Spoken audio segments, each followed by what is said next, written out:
বিসমিল্লাহির রহমানির রহিম। আসসালামু আলাইকুম ওয়া রাহমাতুল্লাহ। আমি আজকে আপনাদের সামনে অ্যাপেন্ডিসাইটিস অর্থাৎ উপাঙ্গ প্রদাহ নিয়ে আলোচনা করতেছি।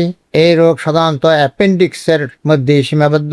অ্যাপেন্ডিসাইটিস হওয়ার কারণটা কি? কারণ হলো যাদের অনেক কোষ্ঠবদ্ধ থাকে এবং মল শক্ত আর মাছ মাংস ইত্যাদি খাওয়ার পরে যদি মাছের কাটা বা মাছ মাংস বেশি ভোজন করে, তারপরে অ্যাপেন্ডিক্সের ভিতরে কিছু অংশ ঢুকে গেলে তখন ওই অ্যাপেন্ডিসাইটিস রোগ সৃষ্টি হয়। আর যদি মাছ মাংস ইত্যাদি কম হয়, যারা মাছের কাটা ইত্যাদি সাধারণত ভিতরে ঢুকতেই পারে, কিন্তু মাংসের ছোট হাড় আছে, ওই হাড়ও যদি ভিতরে ঢোকে তারপরও অ্যাপেন্ডিসাইটিসের লক্ষণ দেখা যায়। অ্যাপেন্ডিসাইটিস কেন হয় এটা আলোচনা করলাম। এখন এর লক্ষণটা কি? এই অ্যাপেন্ডিক্সটা হলো সাধারণত পেটের নাভির 4 থেকে 5 ইঞ্চি ডান দিকে, 2-3 ইঞ্চি নিচে এই জায়গাটা হালকা অল্প ফুলবে এবং ব্যথা করবে। এবং এই ব্যথা এমন ব্যথা তাদের সহ্য করার মতো ব্যথা না। অনেক সময় দেখা যায় যে ব্যথার চোটে রোগী ছটফট করতে থাকে।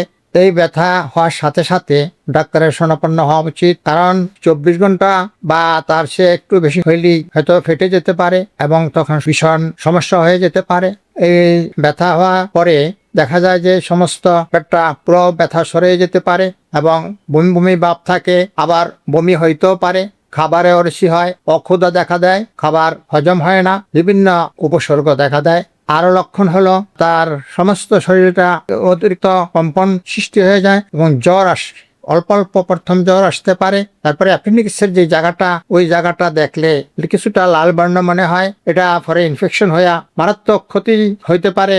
এই জন্য আপনারা আগে চিকিৎসার ব্যবস্থা করবেন। সুতরাং যদি এই সমস্ত লক্ষণ দেখা দেয় আপনাদের, সাথে সাথে আমার কাছে পরামর্শ নেবেন, আমি আপনাদের পরামর্শ দিব। আমাদের হোমিওপ্যাথিকে ওষুধের মাধ্যমে চিকিৎসার ব্যবস্থা আমরা করে থাকি, আর অ্যালোপ্যাথিকের সাথে সাথে অপারেশন, হোমিওপ্যাথিক ওষুধের মাধ্যমে লক্ষণভিত্তিক চিকিৎসা করেই আমরা সমাধান করতে পারি ইনশাল্লাহ। আপনারা এই ভিডিওটা শেয়ার করে দিবেন, যাতে আপনার বন্ধু বান্ধব সবাই উপকৃত হইতে পারে। আপনারা সুস্থ থাকেন, ভালো থাকেন। আল্লাহ হাফেজ।